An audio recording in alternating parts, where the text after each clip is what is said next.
Olá, pessoal, tudo bem? Hoje é quarta-feira, 22 de julho de 2020 e começa agora mais um informativo coronavírus ao vivo aqui pela TV Câmara. Estamos ao vivo também pelas redes sociais, pelo YouTube e pelo Facebook.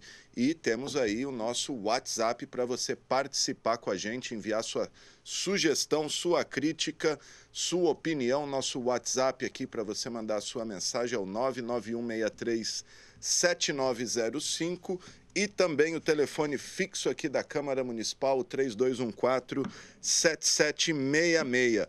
Bom, vamos às atualizações dos casos de coronavírus, atualizações feitas há minutos aí pela gerente da Vigilância Epidemiológica, Andréia Negri. Então, até hoje, quarta-feira, 22 de julho, foram confirmados 6.522 casos positivos em Rio Preto. Lembrando que ontem eram 6.263, ou seja, tivemos 259 casos confirmados nas últimas 24 horas. Lembrando que não necessariamente os casos são das últimas 24 horas, né? São exames que vão sendo... Vão saindo os resultados e vai se divulgando, mas, de qualquer maneira, são 259 confirmações em apenas 24 horas. Já as mortes somam até o momento 182 e ontem eram 179, ou seja, de ontem para hoje, 3 pessoas morreram em Rio Preto vítima dessa doença, desse vírus. E, apesar disso, a variação dos casos e mortes em Rio Preto ainda estão abaixo das médias estadual e nacional, né? Rio Preto varia aí de 2,8, 2,9 diariamente, e a média estadual nacional aí varia de 4% ao dia. E outro dado interessante apresentado pela Andréia Negri é a dobragem, né, dos casos, que fala de 50 para 100, de 100 para 200, de 200 para 400. E nesse último aí, dobramos de 3.200 casos para 6.400 em 20 dias. Aí, segundo a Andréia Negri, não estamos ainda num crescimento exponencial, já que, segundo ela, tem registro de cidades que dobrou esse de 3.200 para 6.400 em apenas 4 dias. Nós demoramos 20 dias aí, graças às medidas de segurança, de higiene, isolamento, etc. Até por isso, ela disse que se as pessoas continuarem com atitudes e medidas de segurança, a gente consegue diminuir esse potencial de transmissão. Tá aí o recado. Tem também a ocupação de UTIs, né? A HB e Santa Casa estão com ocupação acima de 80%, o HB chegando a 90%. Só de pessoas de Rio Preto nós temos 307 internadas, das quais 182 em UTI, dividido aí entre HB e Santa Casa. Lembrando que o HB não atende apenas pacientes de Rio Preto, a gente atende uma região aí de praticamente 100 cidades. Então, não é só Rio Preto que o HB atende. Tá, então, os dados de hoje do coronavírus em Rio Preto. Passar um balanço do planeta aqui, né? Em todo o mundo já são mais de 5 milhões de pessoas infectadas. O país com o maior número segue sendo os Estados Unidos, que a gente fala todo dia, tal. Bom, o diretor da Funfarm, a boa notícia do dia é a alta, aí, não alta, mas saída da UTI do diretor da Funfarm, o Dr. Jorge Fares, ele que foi transferido no final da tarde de ontem de unidade semi-intensiva para o quarto. Segundo o hospital de base, ele tem quadro clínico estável, respira espontaneamente, alimenta-se normalmente, caminha e já iniciou exercícios de reabilitação física sob orientação e acompanhamento de fisioterapeuta. A gente recebeu um vídeo da assessoria do Dr. Jorge Fares mostrando o momento que ele deixa a unidade semi-intensiva. Vamos conferir.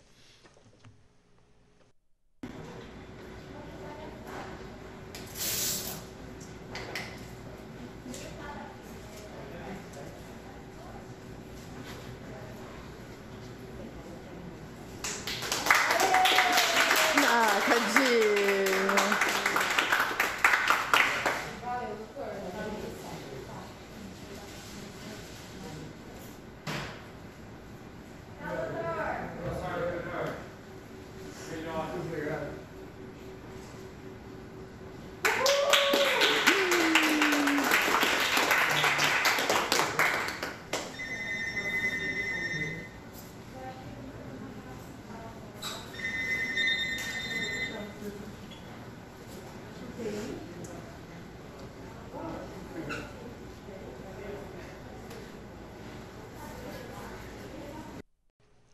Tá, então, as imagens do Dr. Jorge Fares, deixando aí as unidades de terapia semi-intensiva. Bacana, boa notícia, né? Aí o Dr. Jorge Fares se recuperando, bastante debilitado, né? Foram mais de 10 dias em UTI, das quais bastante tempo entubado. Então, a pessoa sai bastante debilitada mesmo, como disse a doutora Regina Schweire aqui um tempo atrás para a gente, as pessoas precisam passar por um longo processo de reabilitação física, inclusive com dificuldade de coordenação motora, de caminhar, né, por ter ficado muito tempo sedado, deitado. Enfim, é uma situação complicada, mas que bom que o Dr. Jorge Fares saiu, né? Por outro lado, a gente tem visto aí cada vez mais pessoas conhecidas, amigos de amigos, perdendo a vida para essa doença aí. Então, precisamos torcer para isso passar logo, chegar logo essa vacina e esse pesadelo acabar logo. Bom, vamos mudar de assunto, porque ontem a gente teve a 23ª sessão ordinária de 2020 e a gente tem o balanço aí com o jornalista Matheus Camargo. Vamos conferir.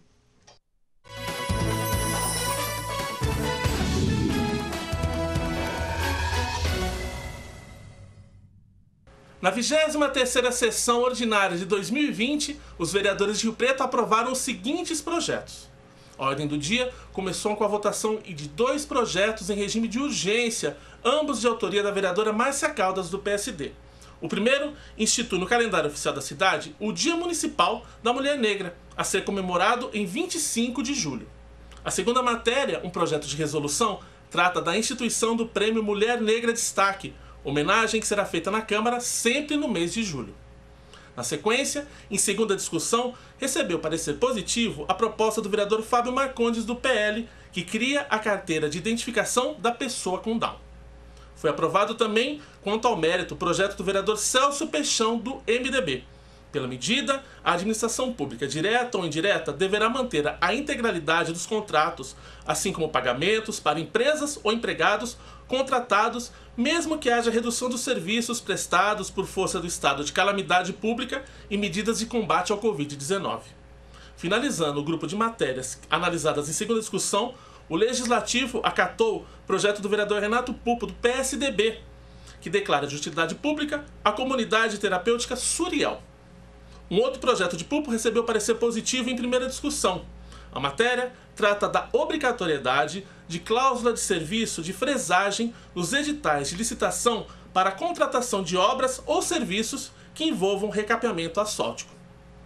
Os projetos aprovados em primeira discussão agora seguem para a discussão futura quanto ao mérito. Os projetos aprovados em segunda discussão agora seguem para a sanção ou veto do prefeito Edinho Araújo. Somente então é que viram lei. Matheus Camargo para a TV Câmara, o canal do Legislativo.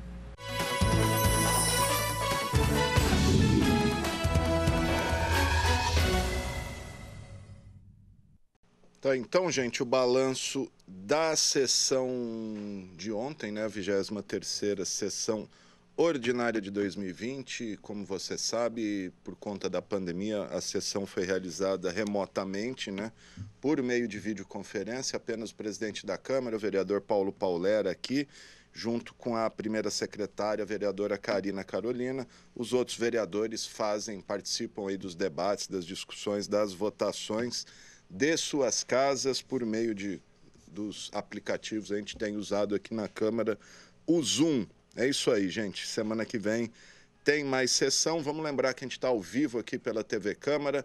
Temos aí os nossos contatos, os nossos canais de comunicação. Tem o nosso WhatsApp, que é o 991637905, e também nosso telefone fixo aqui, o 3214-7766. Lembrando que estamos ao vivo também pelas redes sociais. Entra lá no Facebook, no YouTube, deixa o seu joinha, toca o sininho para você sempre ser notificado de novidades aqui na Câmara Municipal, novos programas, novas entrevistas, novos boletins, novas reportagens e etc. Bom, só um registro, a gente debateu ontem aqui com o João Ernesto, o assessor especial da Secretaria de Saúde, a polêmica envolvendo a votação da emenda constitucional que torna permanente o Fundo Nacional de Manutenção e Desenvolvimento da Educação Básica, o Fundeb, tinha uma briga, uma queda de braço entre governo e oposição. O governo, por incrível que pareça, não queria aprovar o Fundeb nos moldes que acabou sendo aprovado.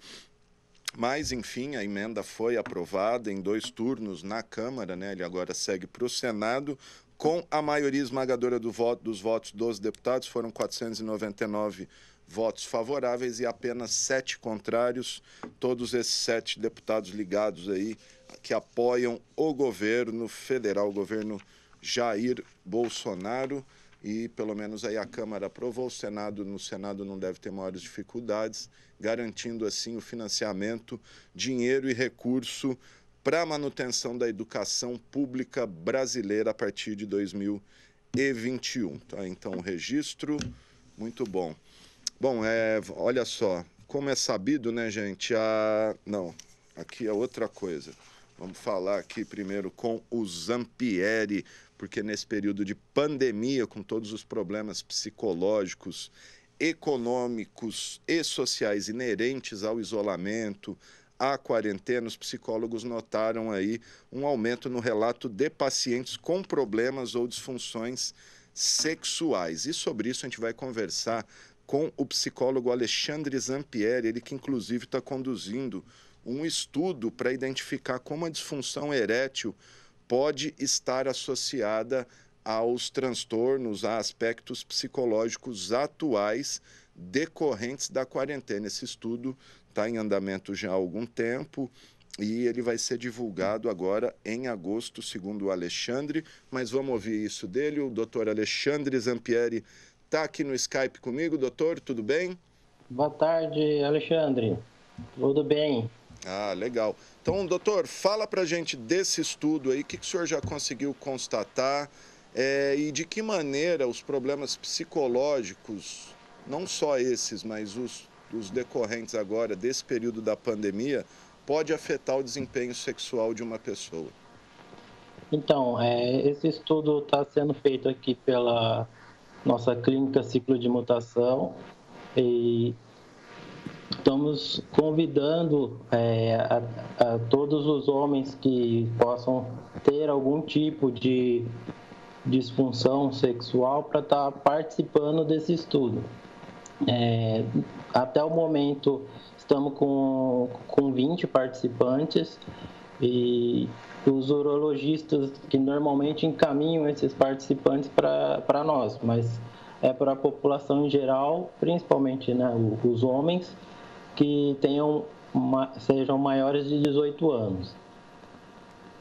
Ô, doutor, e o que esses homens relatam? O que eles dizem para você e o que vocês perguntam nesse estudo? Na verdade, eles vão estar respondendo nesse estudo testes psicológicos no início e após 5 sessões de psicoterapia vão estar respondendo novamente a esses testes.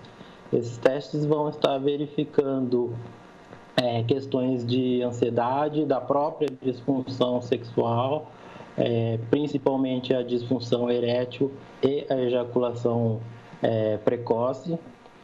E após essas 5 sessões, a gente aplica novamente esses testes.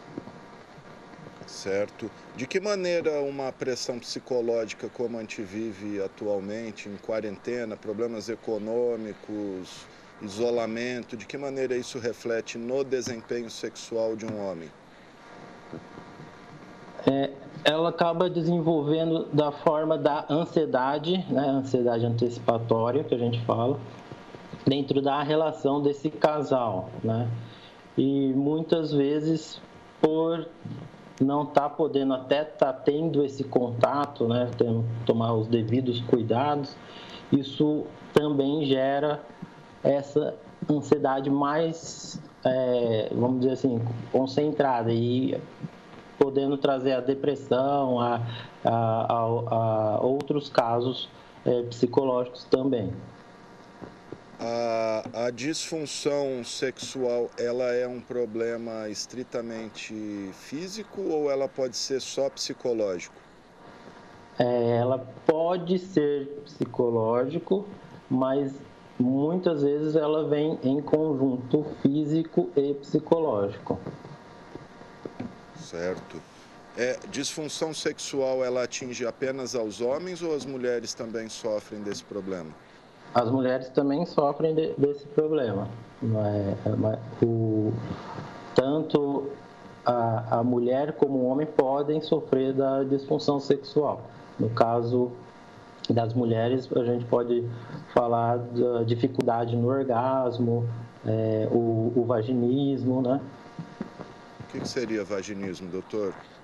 O vaginismo seria essa dificuldade de penetração. Então, no ato sexual, essa mulher vai ter uma dificuldade na penetração. E isso é físico ou psicológico? Isso é psicológico e físico. Certo. O estresse traz algum tipo de disfunção sexual? Pode trazer? O estresse pode trazer também a disfunção sexual, sim. Muitas vezes ele vem numa forma da ansiedade, né? Então, esse estresse gera uma ansiedade, vamos dizer assim, crônica, uma ansiedade generalizada que a gente fala, e acaba indo para o lado da disfunção sexual. E qual o reflexo de um problema, ou qual o reflexo que um problema sexual pode trazer na vida de uma pessoa fora de uma relação, assim, no ambiente de trabalho, relacionamento social? Isso afeta, inclusive, o desempenho social dela? Sim, pode afetar no ambiente de trabalho, no social, em grupos de amigos, fica na forma assim, mais depressiva da situação, ou até mesmo a pessoa no sentido de se isolar desses convívios, né? Justamente para não correr o risco de para ter não um correr o risco, né? Isso. Doutor, e problemas da infância podem se refletir na vida adulta? Um bullying na infância, um trauma ali, mas durante, quando é criança, adolescente, pode refletir na vida sexual da pessoa adulta? Sim, na grande maioria ele se reflete nessa vida adulta. Então, dentro do estudo psicológico e da técnica MDR, que é o que a gente utiliza bastante, que é para traumas, né? Então, estão ligados a essas situações de infância, né? Então, abuso sexual, dificuldade na relação com os pais, todo quanto é tipo de situação da infância que pode estar refletindo a vida adulta, até mesmo na disfunção sexual. E como tratar isso? É só na conversa? É preciso medicamento, os famosos azulzinho lá, o Viagra? Ou é só na conversa resolve isso? Tem situações que precisa usar medicação, né? E tem situações que, com o tratamento psicológico, a gente também resolve. E tem situações que é em conjunto, o tratamento e a medicação. Tá certo. Quem quiser participar aí dessa pesquisa, como fazer, doutor Alexandre? Pode estar vocês. Isso, pode estar entrando em contato pelo telefone 32224226 e está agendando uma entrevista para a gente estar fazendo a pesquisa. Maravilha, gente. Tá aí, então, o psicólogo Alexandre Zampieri falando com a gente desse estudo aí que ele está promovendo para identificar possíveis reflexos da pressão da quarentena, enfim, aspectos psicológicos interferindo aí na vida sexual das pessoas. Obrigado, viu, doutor? Obrigado você, Alexandre. Maravilha, tá aí. Um grande abraço ao doutor Alexandre Zampieri falando aí dessa questão de problemas sexuais em período de quarentena. É complicado mesmo, né? Não pode nem sair para socializar. Tá aí, então. Vamos avançar aqui, gente, porque vamos voltar a falar do coronavírus, porque, como é sabido, a interiorização da Covid-19 está ganhando força. Aí a gente está vendo, né, os casos de coronavírus no interior paulista já superando os números da capital. E, com isso, Rio Preto entra em alerta aí, porque a gente está sob o risco de retroceder para a fase vermelha. Esse anúncio vai ser feito sexta-feira agora. E sobre esse fenômeno da interiorização da Covid e outros aspectos dessa pandemia, tá aí sim.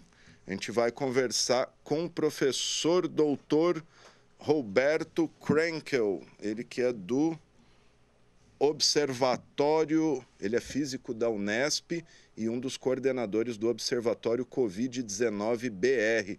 O Observatório é uma iniciativa independente que conta com a colaboração de pesquisadores e cientistas de diferentes áreas, né? Eles monitoram, tabulam, analisam informações, dados e estatísticas referentes à doença. Vamos ver se o Dr. Roberto está aí no Zoom com a gente, que ele acabou de me mandar uma mensagem que está esperando autorização para entrar na sala do Zoom. Vamos ver se o Dr. Roberto está aí. Não? Está entrando, vamos esperar um pouquinho, porque desse novo jeito de entrevista a gente fica... Aí, Dr. Roberto Krenkel, físico da Unesp, um coordenador ou colaborador do Observatório Covid-19-BR, doutor? Lá não tem coordenador não nenhum. Tem. É rede aberta. Membro do Observatório. Membro do... Tá certo. Muito obrigado ao físico Roberto Krenkel, professor doutor da Unesp e um dos participantes, então, aí do Observatório Covid-19-BR. Doutor, antes de a gente começar a entrevista em si, queria que o senhor, eu dei uma brifada aqui no que é o Observatório, mas eu gostaria que o senhor apresentasse esse projeto aqui para Rio Preto, apresentasse o que é o Observatório Covid-19-BR. Doutor, obrigado pela entrevista, viu? Bom, muito boa tarde a todos e todas que vêm. O Observatório Covid-19-BR surgiu de uma iniciativa de pessoas, de cientistas que se conhecem, trabalham juntos, que tem alguns trabalhos já com epidemias, mesmo não sendo de doenças respiratórias, né, malária, dengue. São professores, no caso eu sou da Unesp, colegas da UFBC e da USP, também gente da Unicamp, enfim, vários lugares, né? E a coisa surgiu como, bom, está surgindo uma epidemia, a gente pode tentar fazer alguma coisa para entender, sobretudo, o que a gente chama de a dinâmica da epidemia. Dinâmica quer dizer as coisas crescem, decrescem, número de casos, número de mortes e tudo mais, só que a gente pode dar contribuições, seja para a opinião pública, né, através do nosso site, através das nossas participações na imprensa, seja trabalhando em colaboração com governos, seja do estado, da cidade, enfim, de quem tiver interesse, né? Então, surgiu disso. Eu sou físico, mas tem matemáticos, tem biólogos, tem gente de epidemiologia mesmo, tem médicos, enfim, tem uma variedade de pessoas, é um grupo interdisciplinar, mas que tem o foco em fazer estudos científicos sobre Covid. Muito bom. Quem não conhece, entra lá, digita aí no Google Observatório Covid-19. Até tem o endereço do site aí, mas se entrar no Google ali, você chega lá, tem planilhas, tem dados de cidades, etc. Bom, vamos falar um pouquinho da interiorização, doutor. Por que esse fenômeno? No início aí, o epicentro aqui no estado era a capital, São Paulo, mas de umas semanas para cá a gente vê aí a doença migrando para o interior e hoje nós temos mais casos no interior do que na própria capital.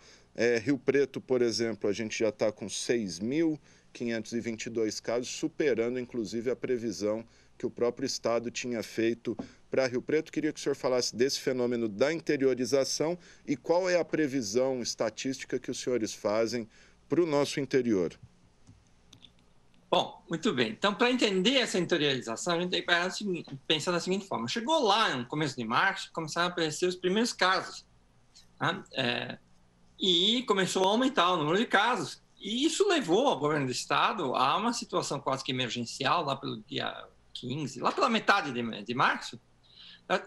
E dizer assim, pá, fecha esse negócio. Então, vamos lá e a gente faz distanciamento social, fecha o comércio, fecha a escola e assim, porque avizinhava-se, pelo menos na capital, um desastre, uma catástrofe de dimensões muito maiores do que o desastre que a gente vê hoje, certo? Então, isso surtiu efeitos, isso desacelerou o número de casos, o número de mortes, salvaram-se vidas com isso, né? No entanto, no momento em que o governo do estado decidiu isso, muitas cidades do interior praticamente não tinham casos, muitas delas não tinham nenhum caso ainda, certo? Tem muito pouco caso no interior. E essas cidades também se fecharam, tomaram as medidas necessárias de distanciamento social e ficaram com poucos casos, certo? Pouquíssimos casos. Agora, o governo do estado resolve uma política de abertura, né? Mas o que acontece? Você chega nas cidades que estavam bastante preservadas digamos, da invasão do Covid, certo? E essas cidades, todo mundo é suscetível, o vírus adora, certo? Então, e começa a se fazer uma abertura. E, claro, o número de casos sobe, não tem jeito. Poderia se pensar o seguinte, seria evitável isso, certo? A gente poderia ter sido de outra forma? Poderia. Poderia ser o governo do estado ou os governos municipais, certo? Muitas vezes, tivessem tido uma estratégia de abertura que conseguisse detectar focos de Covid-19 rapidamente. Então, se você tem uma pessoa que apresenta sinais, ela é rapidamente isolada, se testa todos os contatos que essa pessoa teve e também se isolam potenciais pessoas que ainda não apresentaram sintomas. Com isso, você consegue evitar um espalhamento geral. Esse é um programa que não aconteceu, certo? E como ele não aconteceu, você tem agora uma dinâmica de início de epidemia em muitas cidades que elas vão ter que tomar alguma atitude para segurar essa coisa, certo? A gente não faz uma previsão lá no observatório, especialmente o interior e a cidade. A gente faz por departamentos regionais de saúde, né? Então, por exemplo, a região de Rio Preto, tá certo? Tudo indica um forte crescimento no número de casos e correspondente número de óbitos, né? Maravilha. O que o senhor acha, os senhores aí do observatório acham desse Plano São Paulo que regionalizou o estado, identificou por cores, cor vermelha, cor laranja pode abrir um pouco, cor amarela pode abrir quase tudo, vermelho não abre nada. É válido esse tipo de divisão do estado?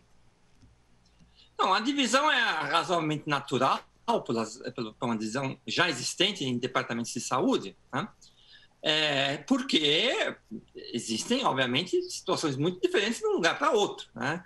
Então, impor regras que valem, sei lá, para o município de São Paulo pode não ser a melhor coisa para, não sei, alguma cidade do interior, sei lá, Marília, Rio Preto, alguma coisa. Então, cada um tem uma situação local, né? E o ideal é que as atitudes, enfim, as medidas sejam adotadas conforme a situação local, né? Então, isso em si, essa regionalização é boa. O ideal seria cidade por cidade, mas isso se torna não dá para administrar bem, certo? Então, bom, você faz uma coisa intermediária, você tem lá um certo número, 17, 19 departamentos regionais de saúde, é mais razoável, tal, não sei o quê, né? Então, bom, então essa divisão, em princípio, é ok. Sobre o Plano São Paulo propriamente dito, no observatório fez algumas críticas a ele, mas também fez alguns elogios, no sentido de que é bom ter um plano que tenha fases e que tenha mecanismos para passar uma fase para outra e tudo mais, para que nem tudo dependa só das negociações políticas dos prefeitos e a força política do prefeito ou dos deputados da região junto ao governador, certo? Então, tendo uma sistemática, isso é uma coisa boa. A gente critica uma parte importante da sistemática, que é que se permite a passagem da fase vermelha para a fase posterior, que é a laranja, certo? Mesmo com o aumento no número de casos. Certo? E isto é perigoso. Deveria se ter, para você começar a fazer aberturas, você deveria ter um decréscimo de número de casos. Quando você está subindo, você tem que fazer tudo para evitar essa subida e que ela seja o mais curta possível e que morra menos gente possível. Então, na verdade, é o momento de recolher. Certo? Mas o plano tem índices, indicadores e tudo mais que permitem essa abertura, mesmo na situação de crescimento. Não um crescimento muito forte, mas algum crescimento. E eu acho que isso parece um pouco técnico, certo? Mas isso faz uma diferença, porque uma coisa é você estar abrindo quando você está claramente com pouco caso e descendo, né, o número de casos está decrescente e tudo mais, aí você tem uma oportunidade de abrir com mais segurança. Mas se você está num processo que está aumentando, você fazer uma abertura certamente só acelera o crescimento, porque, claro, a abertura quer dizer o quê? Que as pessoas vão ter mais contatos, né? E mais contatos é mais oportunidades para o vírus se espalhar. É simples como isso. Tá? O senhor chegou a citar a medida lá atrás, em março, por volta de 15 de março, quando teve aquele primeiro fecha tudo, que acho que na verdade foi o único que a gente teve no estado ali, aqueles 2 semanas, se eu não me engano. Se a gente tivesse aguentado mais um pouco naquele período, mais uns 15 dias de lockdown no estado, a gente poderia ter evitado o que nós temos hoje? Sim, mas com algumas condições. Teria sido uma estratégia boa você fazer um lockdown forte, não sei se 15 dias, talvez mais. Teria que olhar exatamente, tá certo? Mas sim, é o que foi feito quando você teve na Itália, na Espanha, depois na França, na Alemanha, enfim, em toda a Europa, na Inglaterra, certo? Eles resolveram fazer um lockdown muito forte quando eles viram que o número de casos estava subindo. Mas muito forte. Certo? Não pode sair na rua, sei lá, uma coisa assim. Então, porque a gente não teve lockdown, né? A gente teve um distanciamento social, mas você podia fazer um monte de coisa, muita coisa funcionava ainda, certo? Então, a própria estratégia chinesa foi lockdown total, certo? E com isso você consegue ficar um tempo menor fechado. Você fecha de vez, vamos dizer assim, né? Não é uma coisa assim meia sola, assim, não. Pá, fecha tudo, mas fica menos tempo. Só que a questão toda é, eu quero reabrir, certo? Porque é natural, é necessário reabrir. A economia, o comércio, as pessoas precisam trabalhar, precisam ganhar dinheiro, enfim, se o governo ainda mais não prover como a pessoa viver, a pessoa não vai ficar em casa, precisa trabalhar, certo? Então, para que isso possa se fazer realmente, certo? Precisava durante um mês de lockdown, um mês e meio de lockdown, que tivesse se colocado de pé um programa de vigilância, testagem e rastreio de pessoas que podem estar contactadas. Porque é assim, a pessoa se infecta. Depois de 3 dias, ela já transmite o vírus. Só que ela só vai ter sintoma depois de 5. Então, ela tem 2 dias aí que ela pode estar infectando sem saber. Então, o ideal é você conseguir pegar nesses primeiros 3 dias e já conseguir achar a pessoa que está infectada. Esse é o caso ideal, certo? Para isso, você precisa de um sistema de vigilância e de rastreio. Você tem que falar, tal pessoa teve contato comigo, eu fui infectado, mas sei lá, meu filho teve contato comigo. Aí vai lá e vê o filho também, já isola, faz o teste e dessa forma você tenta quebrar a cadeia de transmissão. Essa é a condição para se fazer uma abertura bem sucedida, certo? Você tem um lockdown rápido, certo? Muito menor do que essa situação que nós vivemos aqui, mas ele tem que ser seguido de medidas que evitem que haja uma retomada do processo epidêmico como no início. Muito bom. Dr. Roberto Krenkel, vou relatar a situação de Rio Preto rapidamente, não sei se o senhor tem conhecimento aqui.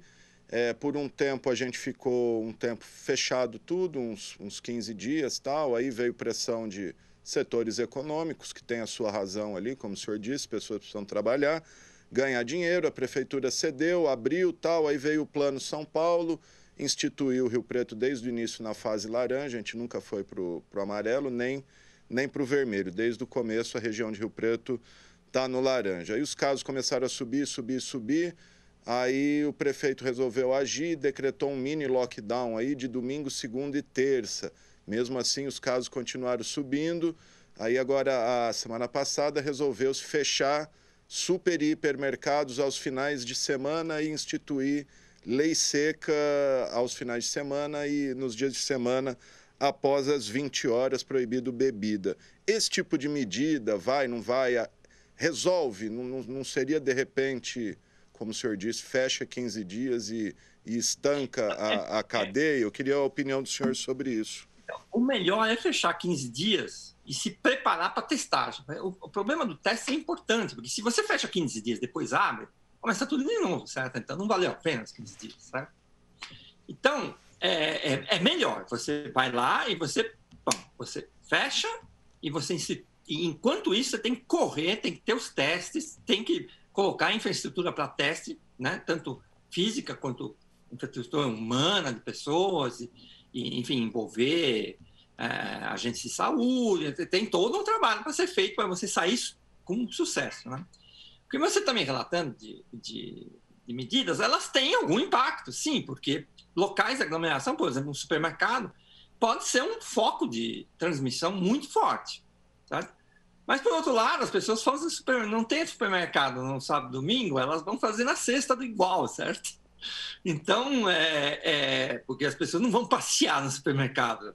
Talvez alguém vá, mas em geral não, certo? Então, de alguma forma, ok, vale a intenção, mas na realidade você precisa evitar que haja uma aglomeração nos outros dias para as pessoas que iriam no fim de semana e irem na semana, por exemplo, no caso do supermercado, certo? Então, é complicado, certo? Não é uma luta simples, não é uma batalha simples, ou uma guerra simples, se quiser. Mas, claro, é necessário tomar algumas medidas. Eu acho que medidas mais drásticas, de prazo estabelecido, junto com um programa de vamos sair em segurança, vamos cortar a cadeia de transmissão do vírus, é a melhor solução para as cidades do interior de São Paulo. Muito bom. O senhor falou aí não vai passear, mas infelizmente era o que estava acontecendo em Rio Preto, com shoppings fechados que não estavam podendo abrir, as pessoas iam realmente passear em grandes supermercados, né? Que tem roupa, tem sapato, Realmente foi por isso que a prefeitura resolveu adotar essa medida, inclusive famílias vindo de cidades da região, pequenas cidades aqui no entorno, passear em supermercado. Professor, com base aí nas estatísticas do Observatório Covid-19 BR, a vacina a gente sabe que vai demorar ainda, vai para o ano que vem, que seja para o primeiro semestre do ano que vem. Fora a vacina, há uma expectativa de que uma curva no estado de São Paulo e até no Brasil comece a descer, porque todos os gráficos que a gente olha, as curvas parece que não são nem curvas, são paredes, né? Verticais. Tem uma expectativa? A gente dá para traçar um futuro aí, imaginar um retorno a uma certa normalidade? Bom, toda curva que sobe, ela desce alguma hora. A questão é quantas mortes isso vai custar. Esse que é o problema, certo? Então, é claro que se você deixa a curva subir, tem uma hora que não tem mais quem ser infectado, enfim, basicamente, né? E começa a cair a curva, certo? Mas isso terá um custo de vidas muito alto, é um custo de vida que a gente não pode pensar em, certo? Sei lá, ter porcentagem razoável da população infectada e em termos de mortes, isso seria tudo muito, muito grave, certo? Então, existe uma coisa do tipo, como é que a gente vai conviver com esse vírus enquanto não vem uma vacina, certo? Isso é um desafio, certo? Esse desafio tem sido vencido em alguns países e não tem sido vencido em outros, né? O caso mais eminente de fracasso é os Estados Unidos, que tem um problema imenso, certo? E os casos de sucesso são Coreia, Alemanha, França, Portugal também, e aqui, Uruguai, o Paraguai, né? nos casos de sucesso, assim, tem isso. Você tem que ter um número pequeno de casos e você tem que monitorar, né? Então, quando você tem um número pequeno de casos, surge um caso, certo? Esse caso, sabe, pode gerar outros, mas você sabe que não é qualquer pessoa da cidade que vai ser infectada, vai ser as pessoas com quem ele está em contato. Então, você vai lá e você, de certa forma, tenta sufocar esse caso, pegando todas as pessoas, né? Isso seria o que manteria uma situação, que permitiria uma situação que eu não vou chamar de normal, no sentido de igualmente anterior à epidemia, mas perfeitamente razoável. Você tem que usar máscara, manter distanciamento, álcool gel. Essas são as coisas mais suaves e não é nenhum sacrifício de grande monta você ter que usar uma máscara e se manter mais afastado, certo? Não tem uma aplicação econômica tão forte assim. Talvez você precise fechar algumas coisas, né? Não sei, cinema, estádio, tudo mais. Mas, de alguma forma, não é tão essencial quanto você fechar as atividades econômicas mais importantes de uma cidade. Para você não fechar essas atividades, você tem que ter uma forma de conviver com o vírus sem que ele cause epidemias, porque aí, nesse caso, você vai ter muita gente morta e não vai haver. Quer dizer, aí nenhum prefeito é louco de ficar olhando e falar assim, não, deixa morrer. Aí vai ter que ter lockdown de improviso, aí é muito pior. Certo? Professor Roberto Krenkel, os Estados Unidos, eu falei aqui no comecinho, 3.970.000 casos. Brasil, 2.166.000 casos. Estatisticamente, nós vamos superar os Estados Unidos?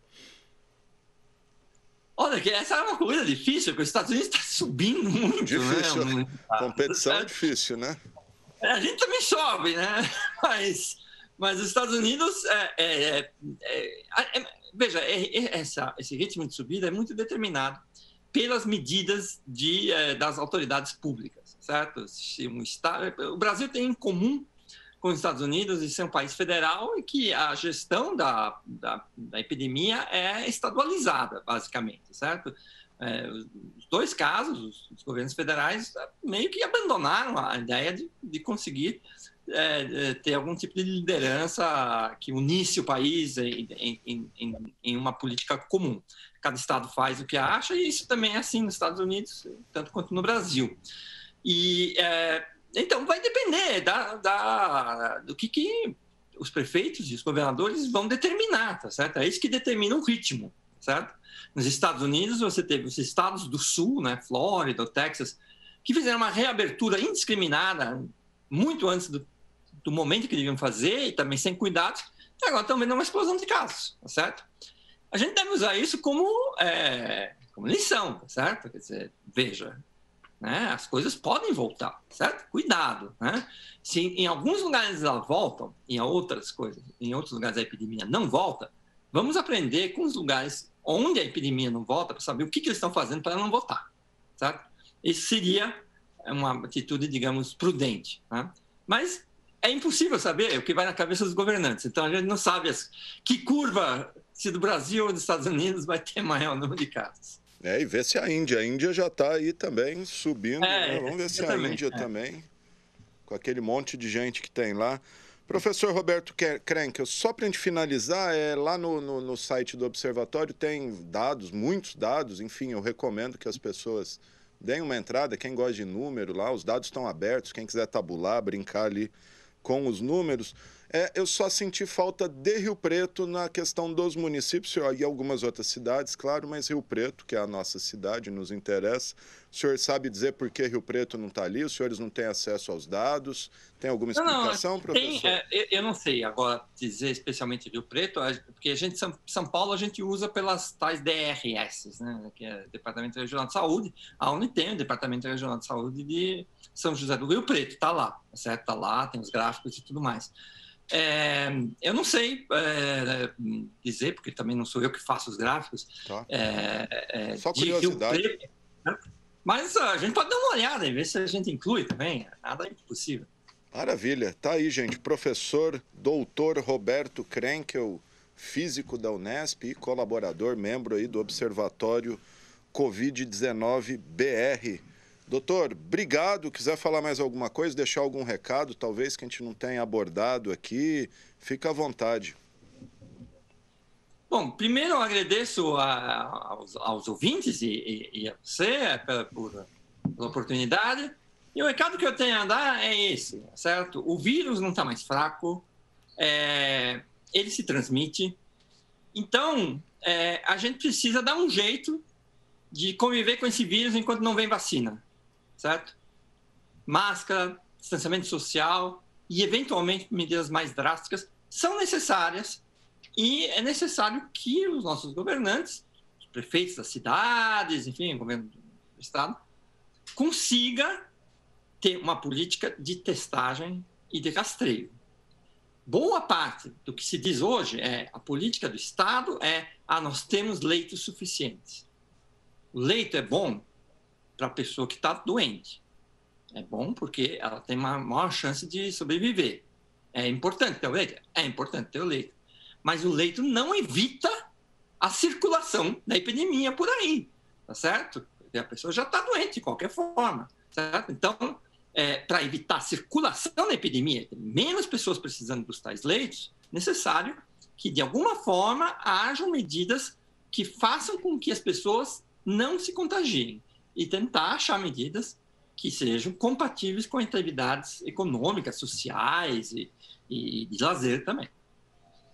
Tá certo, gente. Obrigado. Tá aí o recado do professor Roberto Krenkel. Eu até recebi uma mensagem aqui. Boa tarde, TV Câmara. Parabéns, professor Roberto Krenkel. Transmite informação com muita clareza e certeza. Um abraço. Mensagem aqui do telespectador Celso. Tá aí o recado, então, para o professor. Muito boa entrevista. Obrigado, professor. Boa tarde, então. Obrigado aí ao professor Roberto Krenkel. Eu pedi para a Renata pôr de novo o endereço do Observatório Covid-19. É interessante, é ali, covid19br.gibtube.io, mas é mais fácil você entrar lá no Google, ferramenta de busca lá, põe Observatório Covid. É o primeiro que aparece lá, tem muito dado lá, não só de São Paulo, tem dados aí de outros estados, Santa Catarina, Minas Gerais, etc. É uma rede de pesquisadores, de professores, doutores aí, empenhados em colaborar com tabulação, análise, estatísticas, tem gráfico de curva, gráfico de barra, enfim, é bem bacana, muita informação. É isso? Tá certo então, gente. E assim a gente encerra o informativo Coronavírus desta quarta-feira. A gente teve os trabalhos técnicos do cinegrafista Eduardo Farias, do controle mestre Eduardo Máximo, GC e produção de Renata Arantes e Matheus Camargo e o operador de áudio Israel Heleno de Castro. Lembrando, como disse aí o professor Krenkel, o momento é de seguir as orientações das autoridades sanitárias, permanecer em casa, sair só para o que for realmente essencial. Como ele disse, o vírus não está mais fraco, o vírus não desaparece no ar e só mesmo o isolamento social para evitar o aumento da transmissão. A gente volta amanhã às 4h com mais informações para você e a gente encerra com aquela marchinha bacana do Silvio Santos, A Pipa. Amanhã a gente volta, um grande abraço e até lá. A pipa do vovô não sobe mais, a pipa do vovô não sobe mais, apesar de fazer muita força, o vovô foi passado pra trás.